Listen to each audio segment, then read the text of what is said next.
Hello guys, मैं हूं नवीन और शुरू करते हैं हमारे वीडियो की तरफ। और आज हम स्टार्ट करेंगे हमारे कोर वीडियोस की तरफ। मतलब हम स्टॉक मार्केट के बारे में बात करेंगे और ये इंस्ट्रूमेंट हम किस तरीके से चीजें ट्रेड होती हैं स्टॉक मार्केट पे, और स्टॉक मार्केट ही क्यों यूज किया जाता है, ये प्लेटफॉर्म ही क्यों यूज किया जाता है सारे इन्वेस्टर्स ट्रेडर्स के तरफ से, क्यों क्वालिफाइड इंस्टीट्यूशनल बायर्स FIR सब कोई ये प्लेटफॉर्म यूज करता है ताकि वो ट्रेडिंग कर सके, ऐसा क्यों होता है।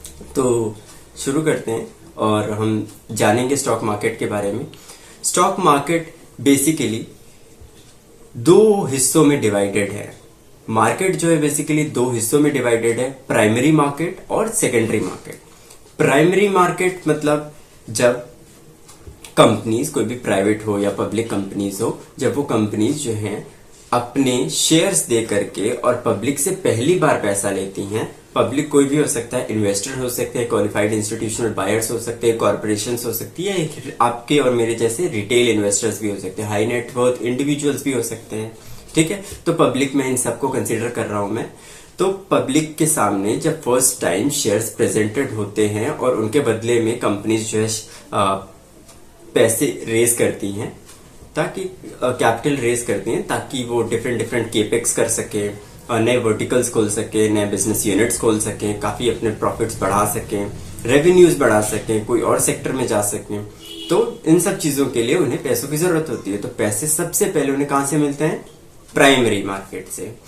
प्राइमरी मार्केट से पैसे लेने के बाद अपना जो केपेक्स होता है, उनका जो भी इम्पोर्टेंट वर्टिकल डिसीजन है, बिजनेस यूनिट डिसीजन है, वो ले लेते हैं, वो कर लेते हैं वो काम उससे। ठीक है, अब आपके और हमारे जैसे इन्वेस्टर्स के पास आपने सुना होगा आईपीओज में हमारे पास लॉट्स में जो है शेयर्स आते हैं। मतलब आपके पास एक रिस्ट्रिक्टेड क्वांटिटी होती है जिसे आपको लेना पड़ता है। आप ऐसा नहीं कर सकते कि आप एक शेयर ले लो, आपको लॉट्स में लेना पड़ता है।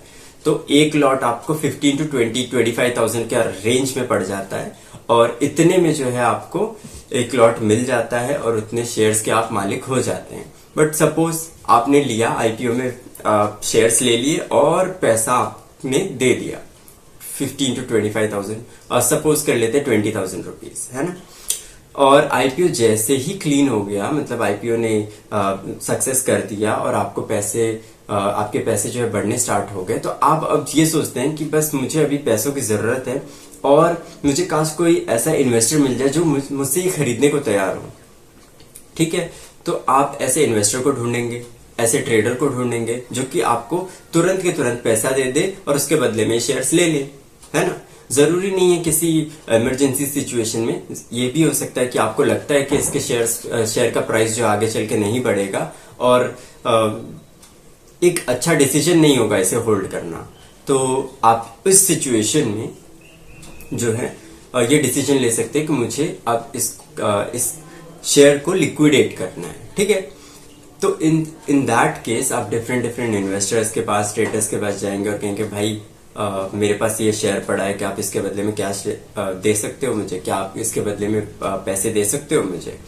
तो बहुत कम चांसेस है कि आपको वो मिल जाए, लेकिन आपको मिल जाता है तो क्या चांसेस है कि वो आपके साथ ठगी ना करे, मतलब किसी तरीके का इलीगल प्रोसीडिंग्स ना करे, आपसे पैसे भी ले लिए और आपको पैसे भी नहीं दे रहा और आपके शेयर्स भी ले लिए, तो ये सब चीजें ना हो। तो इसी के लिए एक सेकेंडरी मार्केट बनाया गया जहां पर आपकी ट्रेडिंग, शेयर की ट्रेडिंग होती है, जहां पर आपके पास जो भी शेयर्स पड़े हैं आप एक ऐसे इन्वेस्टर को बेच सकते हैं जिसको उसकी जरूरत है या उसे लगता है कि मैं उसे खरीदूंगा और आगे चल के वो बढ़ेगा, तो आप ऐसे शेयर्स जो है उसको दे सकते हैं। और ये काम एक रेगुलेटेड बॉडी की तरफ से होता है। जैसे इंडिया में जो है रेगुलेटेड बॉडी सेबी है, security exchange board of India, वैसे ही बाहर एक रेगुलेटेड बॉडी है यूएस में, सेक कहते हैं उसे, सिक्योरिटी एक्सचेंज कमिटी है। तो ये दो बॉडीज हैं जो कि डिफरेंट कंट्रीज में, फेडरल रिजर्व वगैरह है, तो ये तो सेंट्रल बैंक में आ जाएगा, बट ये रेगुलेटरी बॉडीज हैं, ये रेगुलेट करती हैं आपके स्टॉक मार्केट को। तो इंडिया में जो स्टॉक मार्केट रेगुलेट करती है वो सेबी है। तो ये देखती है कि क्या प्रॉपर ट्रेडिंग हो रही है, क्या सबको जिस भी तरीके से वो ट्रेड कर रहे हैं क्या उनको प्रॉपर तरीके से अलॉटमेंट और उनका कैश मिल रहा है उन्हें या नहीं मिल रहा है। तो ये सारी चीजें, जितनी भी रिस्पॉन्सिबिलिटी है, सारी सेबी के पास होती हैं, और इसीलिए इसमें जितनी भी इरेगुलर एक्टिविटीज, इलीगल प्रोसीडिंग्स, वो सब बहुत ही ज्यादा कम होती हैं, बहुत लिमिटेड में होती हैं, और आई थिंक एलिमिनेट भी हो जाती हैं, कई बार तो रिड्यूस टू एकदम नॉमिनल हो जाती हैं। ठीक है, तो स्टॉक मार्केट का फायदा ये है कि आपको लिक्विडिटी मिल जाती है, आपको जगह जगह ढूंढना नहीं पड़ता कि क्या आप इस शेयर को खरीदोगे, क्या आप इस प्राइस पे खरीदोगे।